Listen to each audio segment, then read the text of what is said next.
예레미야 2장 말씀을 보시겠습니다. 예레미야 2장 1, 2절 말씀을 보겠습니다. 예레미야 2장 1절, 2절, 예레미야 2장 1장 1절, 2절을 한 목소리로 같이 봉독합니다. 여호와의 말씀이 내게 임하니라. 이르시되 가서 예루살렘의 귀에 외칠지니라. 여호와께서 이와 같이 말씀하시기를 내가 너를 위하여 내 청년의 때 인애와 내 신혼의 때 사랑을 기억하노니 곧 씨 뿌리지 못하는 땅 그 광야에서 나를 따랐음이니라. 아멘. 빈들판의 시간이라는 제목으로 말씀 증거하고자 합니다. 여러분이 그 미자립교회 목사님들 위해서 대략 보니까 한 1,000만 원 정도 헌금이 나온 것 같은데 1,500만 원이 있어야 됩니다. 기도 더 해주셔서 하여튼 하나님이 내일 새벽까지 꼭 주실 것 같습니다. 이제 우리가 임직자 교육인데 임직자의 테크닉 하나하나를 말씀드리기보다 임직자로서는 가장 근간이 되는 뿌리가 되는 부분이 뭔가를 계속 우리가 다루고 있는데 오늘 이 빈 들판의 시간을 나누고자 합니다. 여러분 오늘 읽었던 2절 말씀에 이런 말씀이 나옵니다. 너하고 나하고 신혼의 때와 같은 사랑을 내가 기억한다. 하나님이 그렇게 말씀합니다. 신혼의 때 아마 그래도 사랑 중에 제일 따끈따끈할 때가 그 신혼의 때의 사랑 아니겠어요? 하나님이 자기 백성하고 신혼의 때의 사랑을 기억하는데 그때가 언제라고 말하느냐면 씨 뿌리지 못하는 땅 그 광야에서 나를 따랐습니다. 광야 시간이 너와 내가 이제 신혼의 때의 사랑을 나누는 시간이다. 이렇게 지금 표현하고 있는 거예요. 광야 시간이 신혼의 때의 사랑을 이제 나눈 시간이다. 여러분 하나님의 사람들은 하나님이 귀하게 썼던 사람들은 다 광야의 시간이 있었습니다. 대표적으로 다윗이 그 광야에서 나의 영혼이 잠잠히 하나님만 바람이여 나의 구원이 저로 쫓아나는도다. 오직 저만 나의 소망, 나의 반석, 나의 산성 하면서 그렇게 잠잠히 주님만을 광야니까 사람들도 없고 방해하는 요소도 없고 오로지 주님만 바라보는 그 시간대가 광야의 시간, 빈들판의 시간이죠. 하나님이 세례 요한에게도 늘 광야에서 주님과 잠잠히 시간을 갖다가 얼마나 능력 있는 말씀이 나와서 회개하라 이 독사의 자식들아. 그래도 그들이 전부 회개하고 그 영적 파워가 광야의 시간에서 주님과의 잠잠한 시간 속에 영성이 뿌리를 내린 거죠.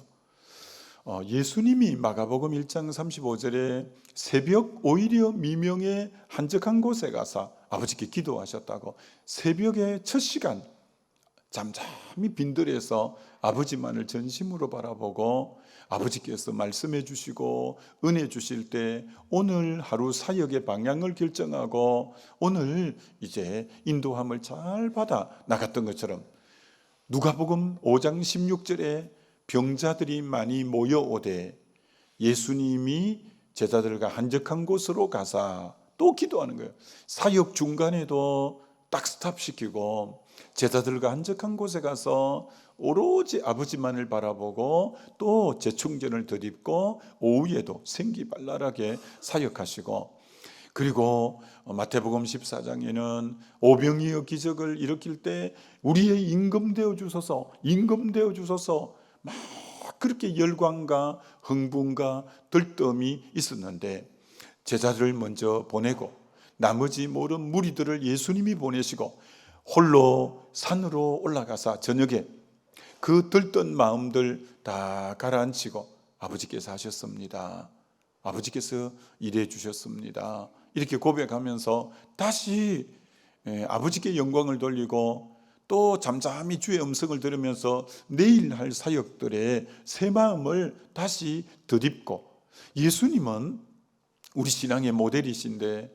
새벽에도 조용한 시간 빈들판에서 아버지만을 바라봤고, 한낮에도 조용한 시간 잠시 시간을 내어서 아버지를 바라보고, 저녁 시간 때도 오늘 하루 모든 일과를 돌아보면서 감사할 거 감사하고 죄송하다고 고백할 거 하고 하면서 또 바라보면서, 예수님이 3년 공생애 동안 번아웃 한 적이, 탈진한 적이 없고 늘 생기가 흘러 넘치는 그런 역동성 있는 사역은 이 빈들판의 시간이 그 하루에 있었던 거죠. 그게 아예 신앙의 축이 된 거죠.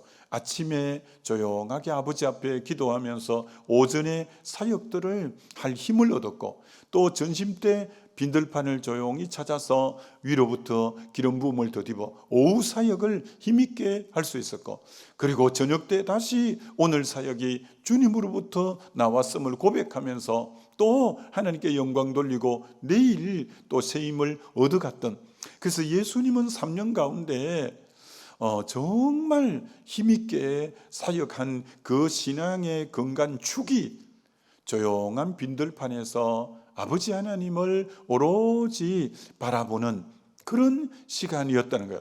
현대 기독교가 굉장히 영성이 얕아졌고 현대 기독교가 굉장히 약해진 이유는 오늘 현대 그리스도인들에게 빠져버린 게 아버지 하나님만을 잠잠히 바라보는 이 골방의 시간, 이 빈들판의 시간, 이 주님 앞에 잠잠히 머무른 은미를 뿌리로 두는 이 시간이 굉장히 약해졌어요. 그렇기 때문에 영성이 굉장히 공허하고 뿌리가 얕고 그런 이유가 거기 있는 거예요.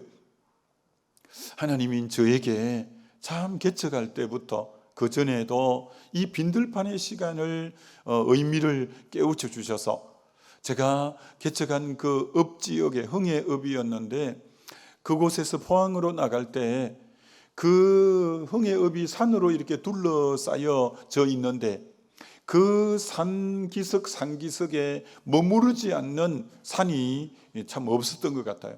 그 털털거리는 봉고차 타고 산기슭에 차를 대놓고 때로는 산 안에 들어가서 아니면 그 봉고차 안에서 말씀 묵상하고 기도하고 찬양하고 잠잠히 주님 바라보는 그 시간들이 있었던 것 같아요. 지금도 그 시간들이 눈에 아련한데 추수를 다한 넓은 들판에 눈발이 날리니까 사람들이 추우니까 나오지도 않는 그 시간, 그때 봉고차를 그 농길에 좀 넓은데 대놓고 아무도 없이 그 황량한 그 빈들판에서 눈발이 조금씩 날리지만 그곳에 주님을 찬양하고 그곳에 주의 은혜를 임재를 사모하면서 기도하고, 참 그런 시간 속에 영성의 뿌리들이 늘 깊이 내려갔던 것을 봅니다. 그래서 어느 날 참 주의 임재 가운데 있는데 문득 이렇게 깨달아지는 거예요.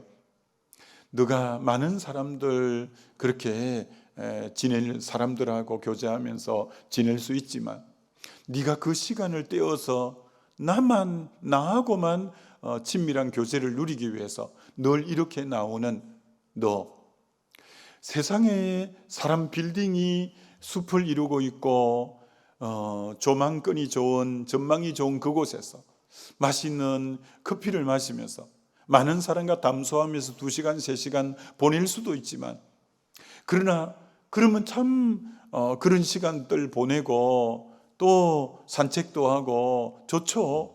그러나 그 많은 사람들 속에 앉아 있다가 서너 시간을 앉아 있다가 집으로 돌아올 때는 뭔가 가득 있은 것 같은데 막상 뒤돌아서 집으로 올 때는 공허한 마음, 많은 뭐가 있는 것 같았는데 손에 잡히지 않는 마음이지만, 반대로 그 빈들판에 잠잠히 머무를 때 아무것도 없고 황량한 벌판이고 바람이 이렇게 행하니 부는 그곳이지만, 그곳에 찬송하고 그곳에 주님의 얼굴을 구하고 그곳에 내 마음을 토로하고 잠잠히 주의 음성에 귀 기울여가고 말씀 하나하나 묵상해 갈 때, 그때 다가오는 그 뿌듯함, 그때 어떤 풍성함, 그래서 느끼는 게, 이곳은 아무것도 없는 것 같으나 모든 주의 임재가 있고 주님이 함께하니 모든 것이 있는 곳이다.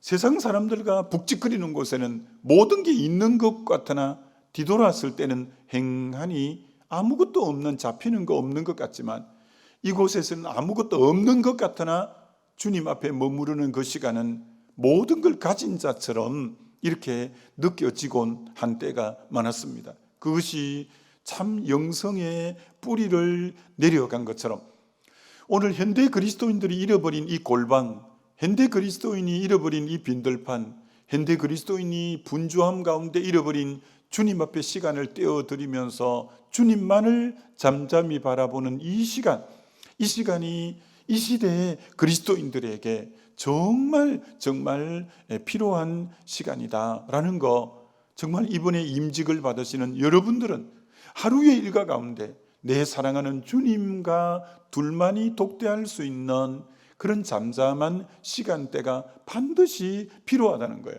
그게 영성을 이어갈 수 있고, 그게 영적인 뿌리를 깊이 내리는, 우리 주님이 너와 나의 신혼의 때의 사랑은 광야에 있을 때였다, 분명히 오늘 예레미야 2장 2절에 말씀해주고, 하나님이 썼던 사람 엘리야야 그리 시내가에 가서 숨어라, 거기서 하나님하고 독대하면서 그렇게 머물렀던 시간들, 나중에 그 갈멜산에 그 많은 사람들 앞에서 내세우기 전에 나에게 먼저 뿌리를 두는 그 시간들, 지금 이 서울이라는 도시 속에서는 그렇게 한적한 공간, 물리적 공간은 없을지 모르지만, 그것이 때로는 여러분 거실일 수 있고 때로는 이 예배당일 수 있고 그런 곳이지만, 여러분이 그 시간대가 있을 때 신앙이 안정감이 있고 참 심지가 견고한, 요동치 않는, 일희일비하지 않고 상황과 환경에 너무 부대끼지 않는 그리스도에게 뿌리를 깊이 내린 그 신앙의 모습, 지금도 잊어버리지 않습니다. 언젠가 그 빈들판에서 주님을 묵상하고 있을 때 정말 강하게 마음에 다가왔던 것이, 너가 많은 사람들 속에, 그 북적거리는 속에 있을 수 있지만 시간을 떼어 나에게 언제나 한적한 시간을 나와 함께 가지는 너의 인생 앞에 내가 황량한 바람이 부는 빈들판 같은 시간은 오지 않게 하마라는 너무나 뚜렷한 확신을 주신 때가 있었습니다. 여러분, 그렇습니다. 내 주님과 도리어 내가 황량한 바람이 불고 아무것이 잡히지 않는 주님만을 바라볼 것밖에 없는 그 어떤 시간들을 가져갈 때, 내가 너 인생 앞에는 그런 황량한 바람이 부는 광야 같은 시간은 오지 않게 하마, 우리 주님 여러분에게도 동일하게 그렇게 말씀해 주실 줄 믿습니다. 그래서 정말 이 시대에 내 사랑하는 주님과 좀 잠잠히 머무르는, 이번에 특별히 임직을 받으시는 여러분, 그런 시간대 꼭 가져가시는 저와 여러분 되시길, 여기 계신 모든 우리 지체들 그렇게 되시기를 주의 이름으로 축원합니다.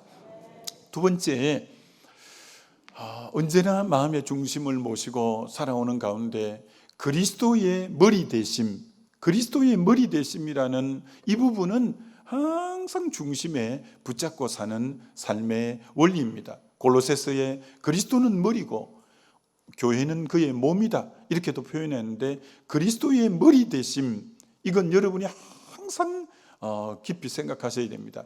미국의 성령운동을 주도한 인물 중에 한 분이 A.W. 토즈 박사인데, 그의 글에는 그 당시 미국의 성령운동이 한참 일어날 그 당시인데도 이렇게 냉철하게 비판해 놓았습니다. 미국 교회는 그리스도를 머리로 삼지 않는다. 미국 신학교들은 그리스도를 머리로 삼지 않는다.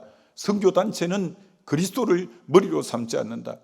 그 당시 교회와 신학교와 선교단체가 그리스도를 머리로 삼지 않는 그런 교회가 너무 많다는 거예요. 그런 신학교, 그런 선교단체, 그러니까 인본주의라는 거예요. 그리스도를 머리로 삼지 않는, 여러분, 그리스도를 머리로 삼으려면 우리 한두 달 전에 죽은 부검하다 6가지를 나눌 때 죽은 교회가 한동안은 기도가 그렇게 많았는데, 야, 기도회 너무 많다, 좀 줄이자, 야, 기도 시간이 너무 길다, 이런 말들이 나오고, 야, 요새 기도회 몇 명밖에 안 나오지 않냐, 이런 몇몇 사람들이 말하는 것 때문에 그만 기도회를 없애고 그만 기도회를 줄이고 했더니 어느새 교회가 기도가 싹 없어지고 기도 대신 회의 시간으로 그 시간을 바꾸는 거예요.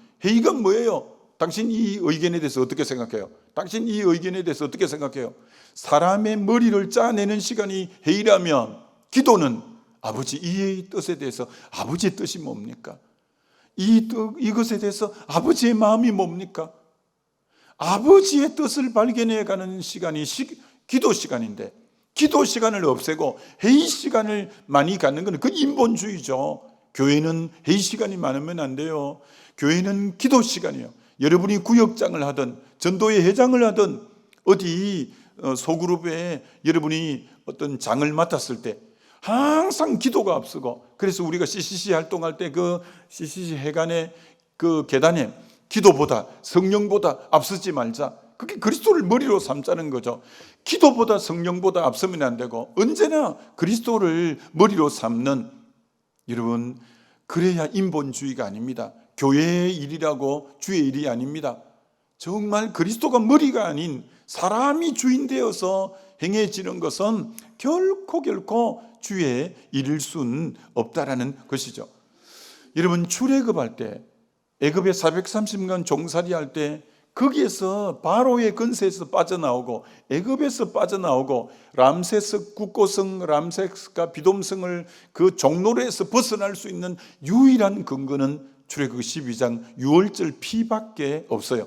피만이 그들을 출애굽시킬 수 있어요. 어린 양의 피만이 마귀 근세에서, 세상에서, 죄의 종로에서 벗어나게 하는 것은 어린 양 피밖에 없죠. 자, 어린 양의 피로 건짐받았다면 그 다음부터 주님은 내가 머리가 되어줄게, 불기둥, 구름기둥이 가면 가고 멈추면 멈춰라. 그래서 어린 양의 피로 구원 얻었다면 그 다음부터는 내가 머리 되어 사는 인생이 아닌 주님이 가시면 가고 머무르면 머무르는 불기둥, 구름기둥을 따라가는 거죠. 로마서로 말씀드리면 1장에서 4장까지가 죄에서 의롭게 되는 칭의라면, 이제 의롭게 됐다면 로마서 5장의 8번이 그리스도로 말미암아, 성령으로 말미암아, 이제는 그리스도로 말미암아 사는 거고 성령으로 말미암아 사는, 철저하게 구원 얻었다면 그분을 머리로 모시고 그분이 허락하시는 걸 따라 말미암아, 그분으로 말미암아 사는 삶, 그게 주님의 머리 되심이라는 거 여러분이 잊으면 안 되죠. 주님의 머리 되심. 참 사도 바울을 너무 대단한 것이, 사도 바울은 그 대사도 바울이잖아요. 그런데도 고린전서 4장 19절에 주께서 허락하시면 내가 너희 속에 속히 나가서, 내가 너희 속에 나가는 거 주님이 허락하시면 나가겠다. 그들이 오라 한다고 덥석하는 게 아니라 기도 가운데 성령께서 허락해 주시면 너 그쪽으로 갔으면 좋겠다. 허락해 주실 때 고린전 16장 7절에도 만일 주께서 허락하시면 내가 얼마 동안 너희와 함께 머무르기를 원한다. 그가 너무 친절히 해주기 때문에 그 집에 머무르는 게 아니라 주님께서 그 집에 머물 마음을 주시는 거예요. 그래서 허락하심을 따라 머물렀다, 이렇게 말하는 거예요. 바울은 정말 아시아에 복음 전하려고 하는데 주의 영이 허락지 아니하시는지라, 언제나 허락하심을 따라 움직인 거예요. 나는 아시아의 복음을 전하고 싶은데 주님이 허락지 않고 마게도냐는 유럽이에요. 유럽의 첫 성 빌립보예요. 유럽 쪽으로 주님이 허락하시는 거예요. 그래 그쪽으로 갔죠. 우리는 선교도 우리는 무엇도 주님의 기도가 앞서고 성령이 앞서서 주님의 허락하심을 따라 가는 이 삶. 여러분 로마서 1장 17절에 이런 구절이 나오죠. 믿음으로 믿음에 이르게 하나니. 믿음으로 믿음에. 앞에 믿음은 의지하는 믿음이에요. 뒤에 믿음은 허락하는 믿음이에요. 우리는 먼저 주님을 의지해야 돼요. 의지하면 주님이 그 다음 허락해 주시는 것을 따라 순종해 가는 삶이죠. 의지하는 믿음과 허락하는 믿음.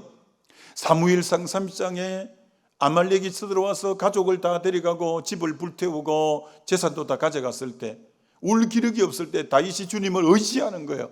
의지했더니 아버지 뒤쫓아, 그 다음 허락하는 거예요. 주님에게 전적으로 매달렸더니 뒤쫓아가라. 아말렉을 뒤쫓아가라. 그래서 이제 600명을 데리고 가다가 200명은 너무 나이도 많고 힘들어하니까 부솔 시내가에 두고 400명만 데리고 가서 허락하시는 것은 가면 승리하게 하시는 거예요. 주님이 허락했기 때문에. 그런 것처럼 주님을 철저히 바울은 그 대단하지만 주님을 의지하고 그럴 때 주님이 허락해서 그 다음 문을 여실 때 허락하심을 따라 길 가는 삶을 사는 거예요. 왜 다윗이 내 마음에 합하고 다윗이 왜 그렇게 귀하냐?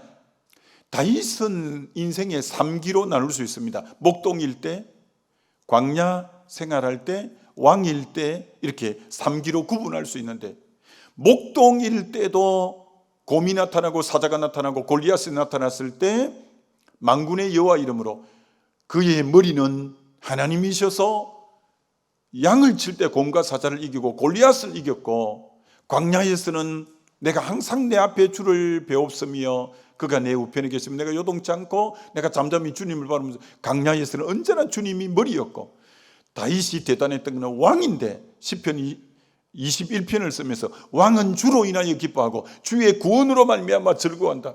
왕이 주가 있다는 거예요.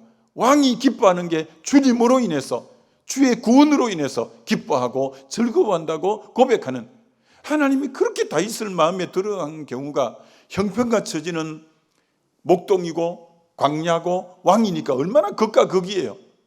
그렇게 환경은 많이 달랐지만, 시대도 많이 달랐지만 언제나 여상하게 목동일 때도 주님을 머리로, 광야일 때도 주님을 머리로, 왕일 때도 주님을 머리로 모신 거예요.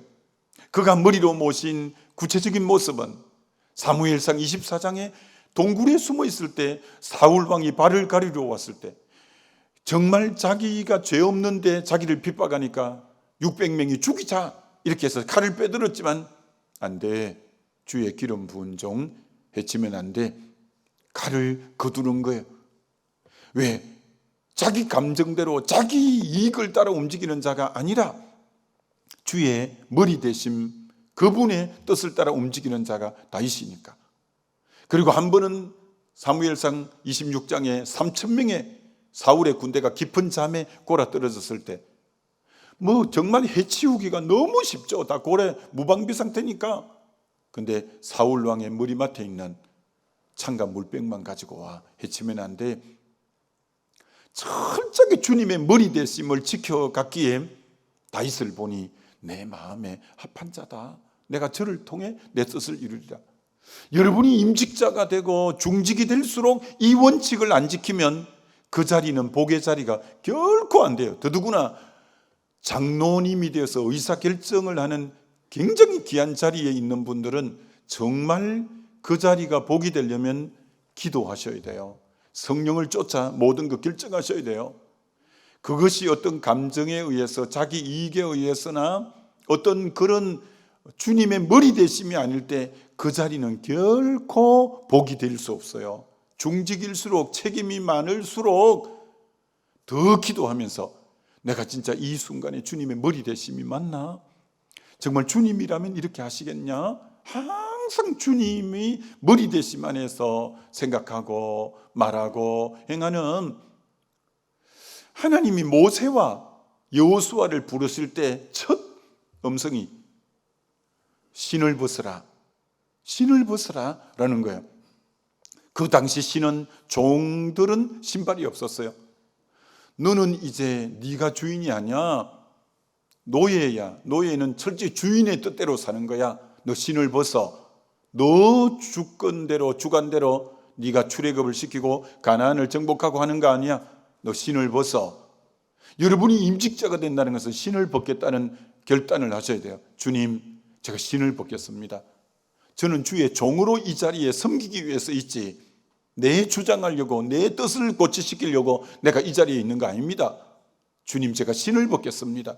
주님을 머리로 모시고 저는 종으로 섬기기 위해서 이번에 이 직분을 받지, 내가 내 주장하고 내 뜻까지 시키려고 이 자리에 있는 거 아닙니다. 딱 주님의 머리 됐음을 인정할 때 얼마나 주님이 귀하게 보시냐는 거죠. 그래서 주님을 딱 여호수아가 머리로 삼았으니까 가나안 7족속과 전쟁을 해야 되는데 첫 성이 여리고 성이에요. 주님, 어떻게 해야죠? 그래, 하루에 한 바퀴씩 6일 동안 돌고 7일에 7바퀴 돌아라. 그건 뭐 여호수아의 머리에 나올 수 있는 게 아니에요. 주님을 머리로 삼으면 내가 생각지 못했던 전지전능한 지혜의 왕이신 그분이 이 상황에 가장 맞게 딱 주님이 이제 말씀하시는 거예요. 그래, 그것대로 했더니 정말 성이 안쪽으로 와르락 무너져서 여리고 성을 걷더니 점령. 여리고 성이 얼마나 견고한 성이냐면은 성벽이 두꺼워서 전차 2대가 서로 이렇게 비껴갈 정도로 성벽이 두꺼운 성이에요. 그런데 하나님의 방법으로 주님의 머리 대심 따라 움직이니 이제 다스리고 이기고 승리하는 것처럼. 그 다음이 아이성이에요. 하나님이 아이성은 다른 방법이에요. 하루 저녁 매복했다가 너희를 2패로 나누라. 그리고 아침녘이 되었을 때 한 패가 아이성 성문 앞으로 가면 너희들이 무리가 적은 걸 알고 저들이 성문을 열고 쫓아올 거다. 그럼 도망가는 것처럼 도망가라. 한참 성에 좀 떨어지면 나머지 반에 매복하고 있다는 자들이 아이성으로 들어가서 점령하라. 그래서 막 성을 점령하고 연기가 올라오고 하니까 뒤쫓아가던 아이성 군인들이 뭐야 이거, 성이 점령당했잖아. 다시 가던 걸음을 멈추고 성 안으로 들어오려니까 양쪽에서 협공작전을 펴서 아이성을 이제 넉넉히 이긴 것처럼 그 지혜가 하나님께로부터 온 거죠. 우리가 주님의 머리 되심을 인정할 때 아이성은 아이성대로의 지혜를 주시고 여리고성은 여리고성대로 지혜를 주시는 것처럼 이 주님의 이 머리 되심이 얼마나 귀한가. 여러분, 왜 사도행전에 성령이 임하는데 각 사람 위에 불의 혀처럼 임하는 거예요? 왜 무더기껌으로 임하면 되는데 각 사람 위에 불의 혀 같은 성령이, 그 말은 이 사람에게는 내가 이렇게 인도하겠다, 이 사람에게는 저 사람에게는 저렇게 인도하겠다. 성령이 각 사람 위에 각각 개별적으로 인도한 것은 인도하는 방법이 다 다르다는 거예요. 빌립에게는 너 광야로 나가라. 왜 사람도 없는 곳에 가라고 하지? 그러나 주님이 뭐 또 계속 감동 주니까 안 갈 수가 없어서 빈들판 광야로 갔더니 마차 한 대가 탁탁탁탁탁 오는 거예요. 가까이 가라. 가까이 갔더니 에티오피아의 국고를 맡은 이제 내시가 딱 타고 있는 거예요. 그런데 세상에 구약 이사야 53장을 읽고 있는 거예요. 옆에 가서 읽는 것을 깨달으뇨. 가르쳐 주는 사람이 없는데 제가 어떻게 알겠습니까? 그 잠잠한 양처럼 덜 깎는 자 앞에 어린 양은 바로 예수 그리스도를 나타내는 거고, 그러면서 쭉 복음을 전해서 그 자리에서 세례를 주고 그가 너무 기뻐서 가는 거예요. 성령을 따라 주님을 머리 삼고 가다 보니 주님이 예비된 영혼을 붙여주시고 놀라운 사역을 이루고 가시는 것처럼, 다메섹에 사도 사울이라는 청년이 체포영장을 발부받아 예수 믿는 사람 잡으러 갔더니 모두 도망가는데 아나니아라는 제자는 너는 이 성을 빠지면 안 돼. 직가라는 곳에 가.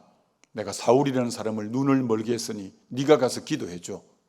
왜 나로 하여금 다 도망가는데 난 도망갈 마음을 안 주어서 머물러 있었더니 그 직가라는 거리에 가서 사울이라는 청년에게 기도해 주니까 눈에 비늘이 벗겨지고 그가 성령 충만하고 그래서 완전히 전도자로 변화되는데 아나니아라는 제자를 들어 쓰셔서 그 성령의 인도함 그를 머리 삼고 움직이다 보니까 역사가 일어나게 된 거죠. 안디옥 교회가 교사들이 모여 주를 섬겨 금식할 때 성령이 가라사대 바울과 바나바는 따로 세우라. 모든 게 사도행전은 성령행전인데 성령이 머리 되어 탁탁탁 인도하시는 그걸 따라가니까 너무나 놀라운 거예요. 마지막 하나만 더 이렇게 말씀할 수 있죠. 그 바울이 로마로 압송될 때 하나님께서 기도하니까 지금 출항하면 안 된다는 거예요. 그래서 선장이고 백부장에게 지금 출항하면 안 됩니다. 그러나 백부장이 바울의 말보다 선장의 말을 듣고 출항해버린 거예요. 그들은 하나님을 안 믿으니까 그리스도를 머리로 삼지 않는 거예요. 그랬더니 조금 갔더니 유라굴라 강풍이 불어오는데 완전히 배가 표류하고 배에 있는 모든 양식과 구명보트까지 다 밖으로 버리고 열나흘이나 해와 달과 별을 바라보지 못하고 그런 어려운 상황 가운데 있었던 거예요. 자, 그 가운데 다시 이제 그리스도를 머리로 모시는 순간이 와요. 열나흘 동안 구원의 여망이 없을 때 바울이 딱 일어나서 간밤에 내가 섬기는 하나님이 배는 손상을 입었지만 생명은 한 사람도 잃지 않을 거라고 말씀했습니다. 여러분들이요 다시 음식을 먹고 힘을 내시오 하면서 그래 그들이 주님을 머리로 안 삼았을 때 그렇게 낭패를 당했지만 주님의 머리 되심을 딱 이제 삼으니까 살길이 열리고 멜리데스에 전부 다 도착해서 다 살아난 것처럼 우리의 인생이 주님을 머리로 모셔야 개인도 살고 공동체도 살고 다 사는 것처럼 신앙이란 철저하게 오늘 두 가지 말씀했습니다. 빈들판의 시간을 갖고 주님의 머리 되심을 늘 인정해서 살아감으로 승리하게 되시기를 주님의 이름으로 축원합니다. 우리 기도할까요? 정말 주님 앞으로 빈들판 시간 잘 가지게 해달라고 그리고 주님의 철저한 머리 되심을 가지고 살게 해달라고 주여 한번 부르고 기도합니다.